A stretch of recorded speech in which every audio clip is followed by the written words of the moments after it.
Section 5.4, Day 2, Factoring Binomials with Patterns. Now, we have some common factoring techniques, and we've already talked about this little chart that I have on the right here. Remember, when we are factoring, we always want to factor out a greatest common first. That should be your number one thing.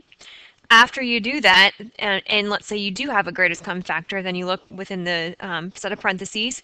If it's a binomial, then you look for patterns. And there's 3 different patterns that we look for: the difference of cubes, the sum of cubes, the difference of squares.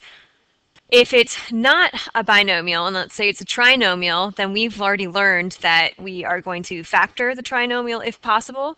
And you look at the leading coefficient. If it's 1, you do general factoring. You look for factors of the last term that add up to the middle term. And if the leading coefficient is not 1, we use the slide and the divide method, which, remember, Swedish fish don't really swim, and that helps us do that. So looking at the left side of this screen up here, we can tell that we have all these different methods that we're going to look at. So we're not going to talk about factor by grouping, which is 4 or more terms. We'll talk about that later, but we are going to talk about the rest of it. And we'll talk about what the difference of cubes and sum of cubes and difference of squares pattern is. So let's go to our next page. Okay, so factoring methods. And again, I'm just running through the steps again just so that you guys can see. So you always want to factor out the greatest common factor first. This should be your number one step. And then you look to see how many terms there are. So if there are 2 terms, you're going to look for the difference of 2 squares or the difference or sum of 2 cubes. And we'll talk about those formulas in a little bit. So this would be the next step. So this could be step 2, or if there are 3 terms, we have a couple of different things we can look at. So any one of these could also be step 2. So if there's 3 terms, a trinomial, look for a perfect square trinomial.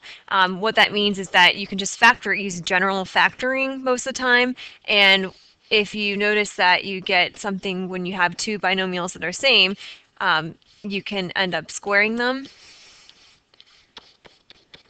And we call this a perfect square trinomial because if you were to make a square out of it, you would have x plus 3 on this side and x plus 3 on this side. And since they're the same and you can square them both, that's why it's a perfect square trinomial.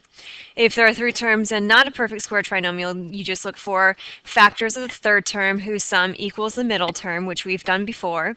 And if there's a trinomial with a number in front of the x, use the slide and divide rule. And so here are the steps for the slide and divide rule. And again, we've already talked about that before.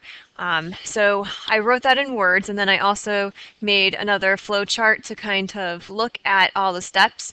So step 1, look for the greatest common factor, and then how many terms do you have. And again, we're not going to look at this one today, but eventually we'll do that one.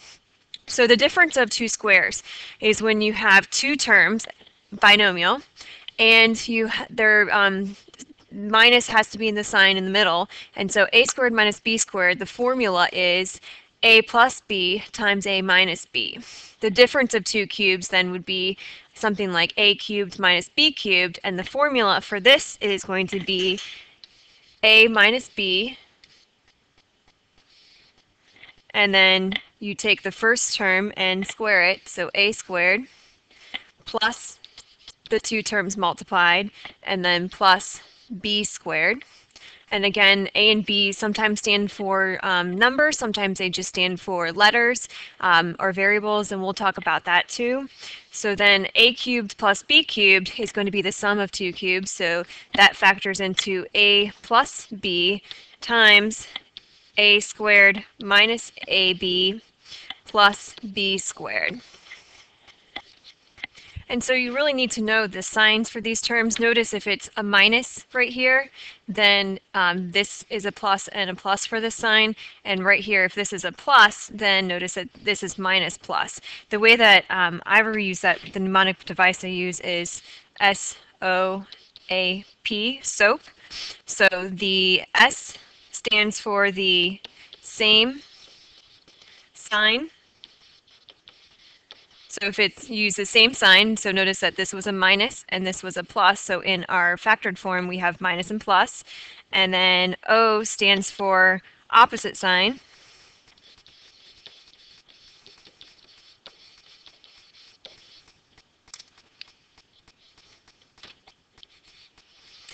And notice that the next sign is opposite of the one that you started off with. So this one's a plus, and this one down here is a minus. And then notice that the last sign is always positive.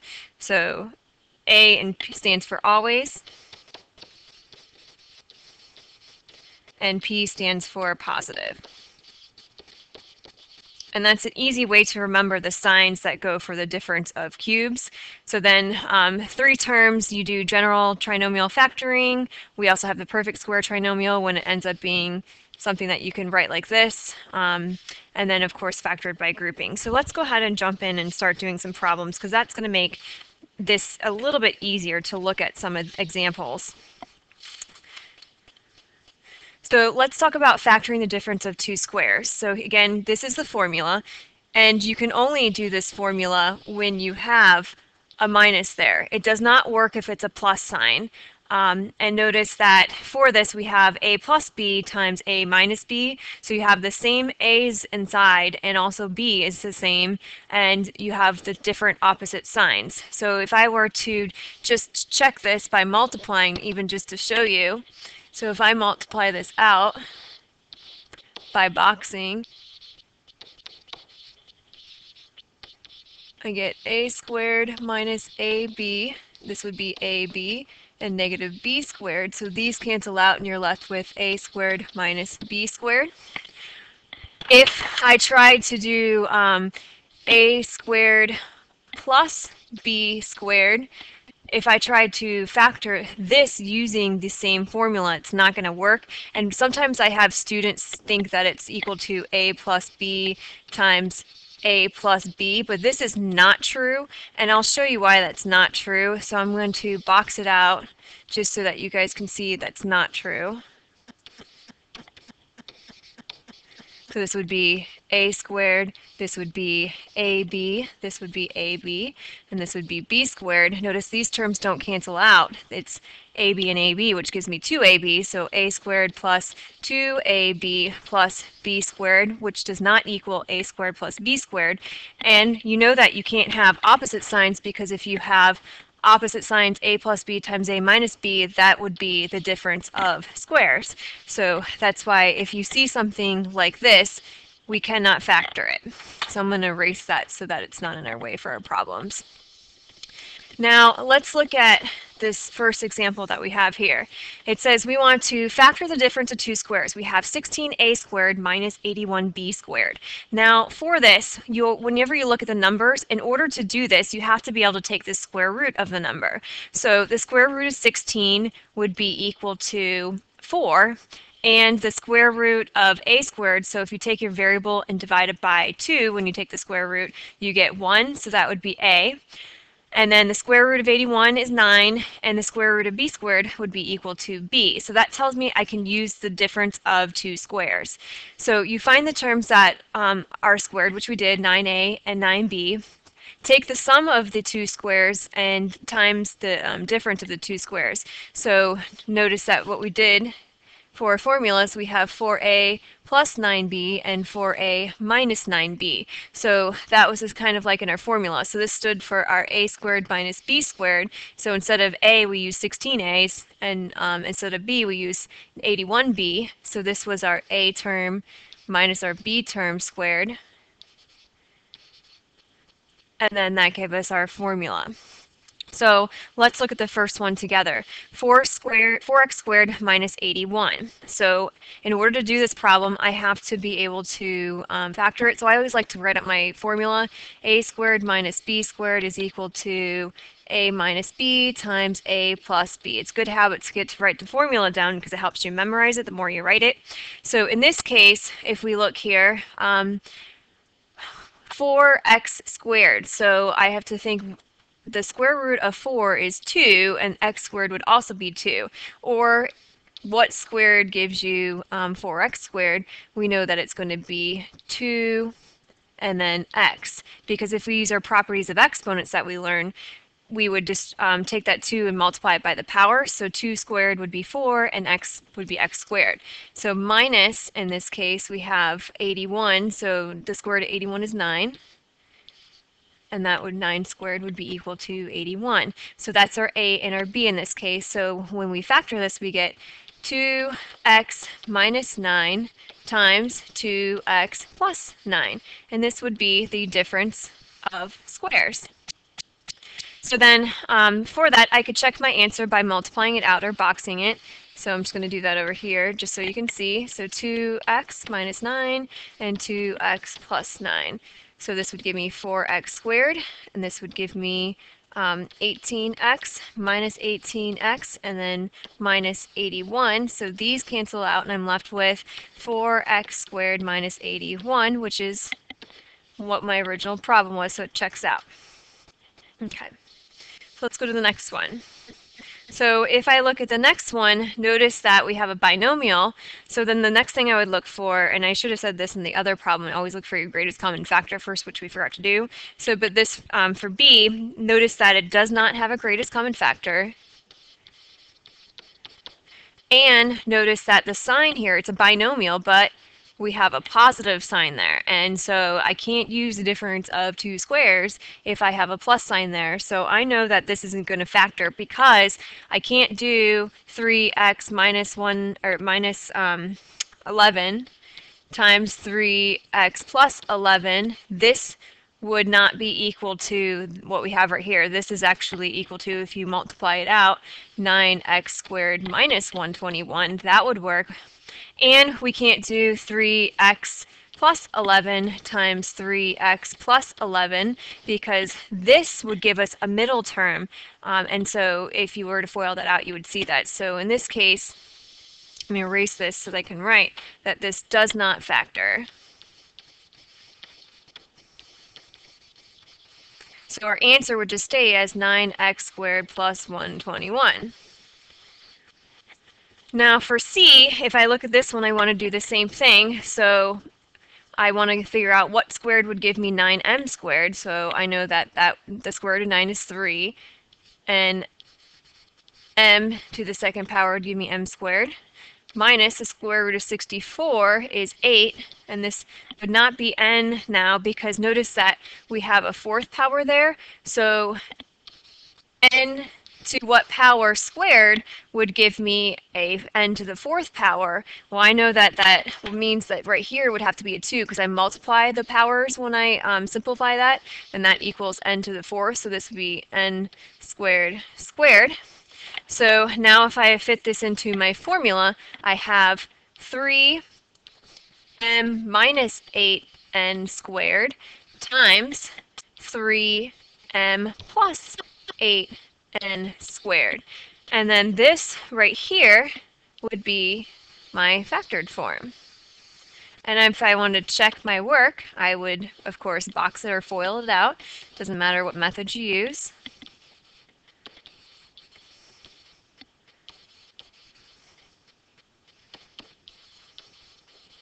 This gives me 9m squared. And then this would give me 24mn squared minus 24mn squared. And then this right here would be minus 64n to the fourth power. These cancel out to leave me with 9m squared minus 64n to the fourth, which is my original problem, so it checks out. So you should always kind of think about checking your work as you're doing these. Okay, so you would leave that on your paper, but I'm going to erase it so that I can look at the next thing that we're going to look at. So for this next problem, we're going to look at factoring the sum or difference of two cubes. So for this, you can only have two terms. Of course, you always want to look for a greatest common factor first. So the formulas are right here. This is the difference of two cubes, and the next one is the sum of two cubes. So I'm going to write this is the difference, and this one is the sum. Now, again, remember the mnemonic device that we use. So SOAP. So if this is a minus here, then use the same sign, so minus, and then opposite sign, so the opposite of a minus would be plus, and then always positive. And then for the next one, since this is a plus in the problem, same sign would be a plus, opposite of that would be a negative, and then always positive. So that's an easy way to remember your terms. Now notice when we're factoring the difference or sum of two cubes, you end up with a binomial times a trinomial, and that would always be the case. So if we look at, we want to factor 125x cubed minus 216. Now before you can do anything, you have to make sure that you can take the cube root of these, since it's a difference of squares, or difference of cubes and the sum of cubes. So if, just like the other ones, you have to be able to take the square root of the number in order to do the problem. If you can't take the square root of these numbers that you have here and over here, then you couldn't do it. So down here, if you don't know what the cube root is, then you could use your calculator to help you. So let's figure out if we can do the cube root of 125 and 216. So if I go to my calculator, so I go to math, and notice number 4 is the cube root. So I want to do the cube root of 125, and if it gives me a number that doesn't have any decimals, then it works. So in this case, we know that it works because 5 times 5 times 5 would be 125. So now we have to do the cube root, so math, number 4, of 216. And again, if it gives me anything with decimals, then it doesn't work. But if it gives me a nice whole number, like it does here, 6, I know that I can possibly do this problem now because I can take the cube root of both those numbers. I get 5 and I get 6. So if I go back here, I can start to break it up. So I asked myself, what to the third power would give me 125x cubed? So 5x to the third power. And here, what to the third power would give me 216. 6 to the third power is 216 because 6 times 6 times 6 is 216. So now we need to use our formula, which is right here. So our formula tells me that since it's a minus first right here, I know that the minus is going to be in my problem first. So we have minus in our problem first. So you do, and I'm just going to write it below even though it's written above. So you take your cubed term, which we took the cube root of, so 5x, and since it's minus in our problem, minus 6. And then I know my signs are going to be, in this case, so same sign, opposite, and always positive. And you take your first term, which is 5x, and square it. So 5x squared means we're doing this. And if we use our properties, that would be 5 squared x squared, which is equal to 25x squared. So that goes in here. Then you take your first two terms and multiply them. So 5x times 6, ignoring the sign. So 5x times 6, and again, ignore the sign, gives us 30x. So that's going to go here. And then my last term, I also am going to square. So 6 squared would give me 36, and that goes right here. So this would be my factored form. And that's what I'm going to use to solve these problems. So, and I could box this out to check my answer, which you'll see that it works. And even though we said before, when we have a trinomial, that we want to see if we can factor it again. However, whenever you're doing the difference of cubes or the sum of cubes, you're not going to be able to factor that trinomial part that you have. So you know you can stop there. It's never going to be able to factor. So just don't worry about that. So the next example, x cubed minus 8, you would say, okay, well, what cubed would give you x cubed? X. What cubed gives you 8? 2, because the cube root of 8 is 2. So you take your first term and square it. So x squared goes here. Multiply the 2, ignoring the sign. So 2x would go here. And then your last term, which is 2 squared, gives you 4. So again, same sign, which is negative. Opposite, which would be plus, and always positive. So the next example, we need to figure out the cube root of 27 and 64. So if we were to do that on our calculator, you would get 3 and 4. So 3m would go here, and our sign is negative, so that stays negative. And then the cube root of 64 is 4. And notice you have p to the 6th power. So you're saying p to what power cubed would give you p to the 6th. And I know that 3 times what gives me 6, so 3 times 2 gives me 6, so I know it's going to be squared. So that's why we have the 4p squared right there. So you take your first term, 3m, and square it. So 3 squared is 9, and m squared is just m squared, so 9m squared. And then take the two terms and multiply them. So 4p squared times 3m gives us, in this case, it should not be 13, but it should be 12. So that's my fault. So that should be 12 mp squared, not 13.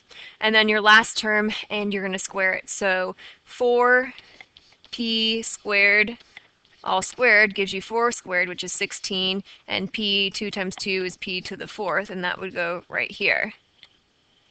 So again, you're just following all the steps, so make sure you change that 13 to a 12.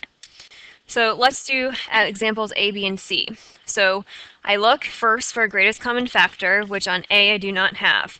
Then I have to figure out what's the cube root of 125, which we already did, which we know is 5. So I know I'm going to have a binomial times a trinomial. My sign here is plus, so it's going to be plus, and then so always the same sign, opposite sign, and then always positive. So now we need to figure out the cube root of 125. I know is going to be 5, and we have x cubed, so 5x goes here.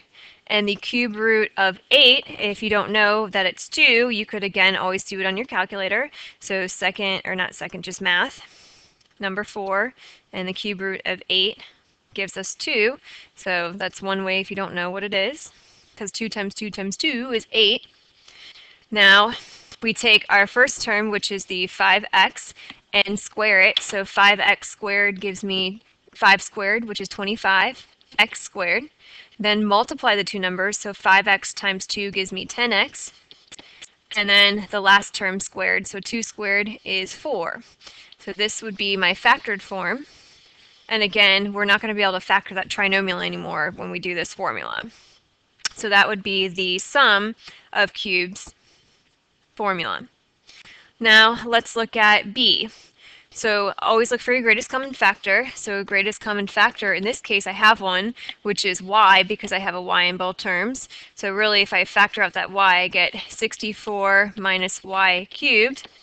Now since I have two terms and it's a cubed, I'm going to try to see if, and it's a minus sign, I'm going to try to see if I can use the difference of cubes. So if I go to my calculator, if you don't know what the cube root of 64 is, you can again use your calculator. So go to, oops, not matrix, math, and number 4. Delete that. So math, number 4, and we want the cube root of 64, enter, and I get 4, so it does work. So since it's a minus sign, we're going to do the difference of cubes. So we have y in front, and we're going to have a binomial times a trinomial. So this is going to be the same sign, opposite sign, always positive. Now the cube root of 64 we just said was 4, so 4 goes there. And the cube root of y cubed is y. So 4 squared is 16. And multiply the two ignoring the sign, so 4y.